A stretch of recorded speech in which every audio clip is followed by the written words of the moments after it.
అందరికీ నమస్కారం. మీ కాటే సుబ్రహ్మణ్యం, ప్రజాసేన అధ్యక్షుడిని. ఇటీవల పార్లమెంట్ సమావేశాలు జరుగుతున్నప్పుడు మన కేంద్ర హోమ్ మినిస్టర్ గారు అయినటువంటి అమిత్ షా గారు డాక్టర్ బాబాసాహెబ్ అంబేద్కర్ గారి గురించి తక్కువ చేసి మాట్లాడడం అనేటువంటిది ఈ భారతదేశంలో ఉన్నటువంటి ప్రతి పౌరుడు అబ్జర్వ్ చేసడం జరుగుతుంది. ముఖ్యంగా ఆయన ఏ ఉద్దేశంతో అయితే మాట్లాడారో మనకు తెలియదు, కానీ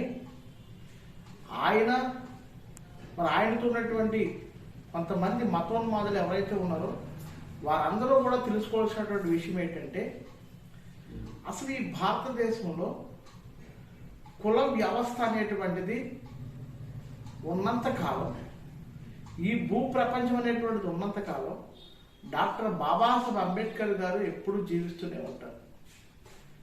ఎందుకనంటే వాళ్ళ యొక్క ఆశయాలు నిలబెట్టడానికి మాలాంటి యువత ఈ భారతదేశం అంతా కూడా ఎప్పుడు నడుము కట్టి పయనిస్తూనే ఉంది.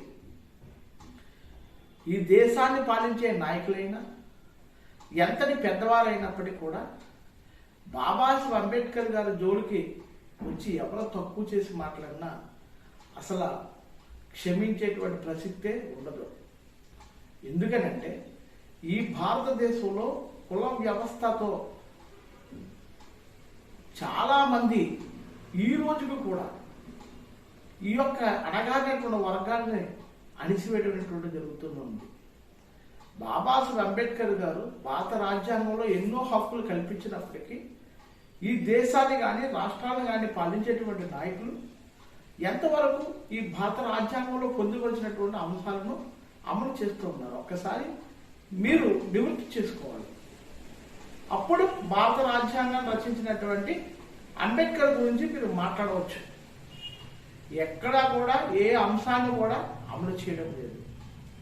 ఈరోజు ప్రపంచ దేశాలే బాబాసాహెబ్ అంబేద్కర్ గారిని ప్రపంచ మేధావుగా గుర్తిస్తున్నటువంటి సమయంలో కేవలం అతను నిమ్న వర్గాలకు చెందినటువంటి వ్యక్తి కాబట్టి ఆయన రాసినటువంటి రాజ్యాంగాన్ని కూడా మీరు ఉపయోగించుకుని ఈరోజు ఆయన్ని తక్కువ చేసి మాట్లాడడం యావత్ భారతదేశంలో ఉన్నటువంటి దళిత జాతి కాదు, అన్ని సామాజిక వర్గాలు కూడా ఈరోజు మిమ్మల్ని ప్రశ్నిస్తున్నాయి. అంబేద్కర్ గారు మీరు ఈ విధంగా తక్కువ చేసి మాట్లాడుతూ ఉంటే అసలు ఈ భారతదేశంలో 1,00,000 మంది దేవుళ్ళు దేవతలు ఉన్నారు. ఏ రోజైనా సరే ఎవరైతే దళిత సామాజిక వర్గాలు ఉన్నాయో, నిమ్న జాతులు ఉన్నాయో, ఊరికి బయట వెలివేయబడినటువంటి జాతులు ఉన్నాయో వాటిని ఏ రోజైనా గుర్తించి మా జీవితాలను మార్చారా? కానీ అలాగనుకుంటే బాబాసాహెబ్ అంబేద్కర్ గారు పుట్టి ఆయన చదువుకుని పెద్దయి భారత రాజ్యాంగాన్ని రచించే వరకు కూడా మాకు మూతికి ముంత ముడ్డుకి తాటాకు అనేటువంటిది పోలేదు కదా. మరి అప్పుడు కూడా మీరందరూ కూడా ఉన్నారు కదా, ఈ భారతదేశంలో మీ యొక్క పూర్వీకులు ఉన్నారు కదా, ఎక్కడైనా సరే అస్పృశ్యతని పోగొట్టడానికి ప్రయత్నం చేశారా? జ్యోతిరావు పూలే ఇటువంటి వారందరూ కూడా ఆ రోజు అస్పృశ్యతను పోగొట్టడానికి, అలాగే స్త్రీలను విద్యావంతులు చేయడానికి, నిమ్న వర్గాలను విద్యావంతులు చేయడానికి ఎవరైతే దళిత సామాజిక వర్గాలు ఉన్నాయో, వెనకబడిన తరగతులు ఉన్నాయో ఆ నాయకులు మాత్రమే ప్రయత్నం చేశారు. కానీ ఎవరైతే ఉన్నత వర్గాలు ఉన్నాయో అవన్నీ ఏ రోజు ప్రయత్నం చేయలేదు. మరి ఈ దేవుళ్ళు కానీ దేవతలు కానీ మా యొక్క జీవితాలను బాగు చేయడానికి ఏ రోజు కూడా వారు మా ముందుకు రాలేదు. కానీ ఈరోజు అందరికంటే ప్రాముఖ్యత కలిగినటువంటి వ్యక్తి, దేవుని కంటే ఎక్కువగా మేము పూజించేటువంటి వ్యక్తి డాక్టర్ బాబాసాహెబ్ అంబేద్కర్ గారు.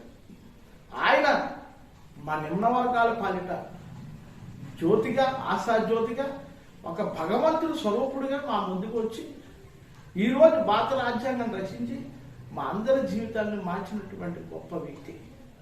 మా అందరి కోసమే కాకుండా ఈ భారతదేశంలో మహిళలకు హక్కులు, సమానమైన హక్కులు కావాలని, అలాగే ప్రతి సామాజిక వర్గానికి ఈరోజు స్వేచ్ఛగా నివసించేటువంటి హక్కు కానీ, మత ప్రచారమైనటువంటి హక్కు కానీ అన్నిటి ఆ సామాజిక వర్గానికి అందించినటువంటి గొప్ప మహానుభావుడు డాక్టర్ బాబాసాహెబ్ అంబేద్కర్ గారు.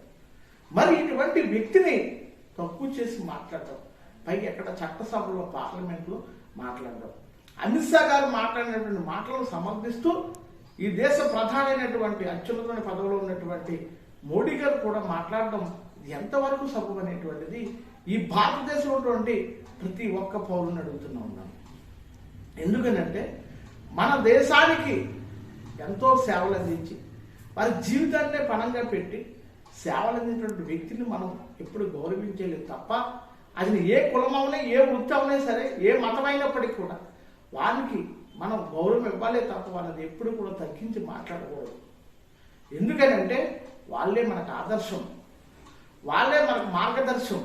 కాబట్టి ప్రతి పౌరుడు కూడా ఆ సామాజిక వర్గం ఈ సామాజిక వర్గం అని కాదు, అన్ని సామాజిక వర్గాల్లో ఉండేటువంటి ప్రతి పౌరులు, ప్రతి వ్యక్తులు కూడా, నాయకులు కూడా, అందరూ కూడా, మహిళలు కూడా ఆరాధించేటువంటి దైవం డాక్టర్ బాబాసాహెబ్ అంబేద్కర్ గారు.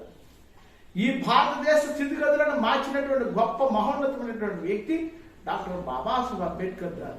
సమసమానత్వం అనేటువంటి పదాన్ని ప్రజల మధ్యకు తీసుకొచ్చి ఈరోజు ఈ భారతదేశంలో సమానత్వం మాట వినబడుతుందంటే దానికి పునాది డాక్టర్ బాబాసాహెబ్ అంబేద్కర్ గారు.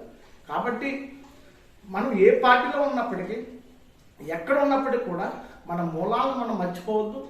మన నాయకుడు, మన దైవం డాక్టర్ బాబాసాహెబ్ అంబేద్కర్ గారిని ఎవరు విమర్శించినా మనం అందరం కూడా ఒక ఉమ్మడిగా వారికి సమాధానం చెప్పేటువంటి పరిస్థితి తీసుకురావాలని మీకు తెలియజేస్తూ మీ కార్తీక సుబ్రహ్మణ్యం.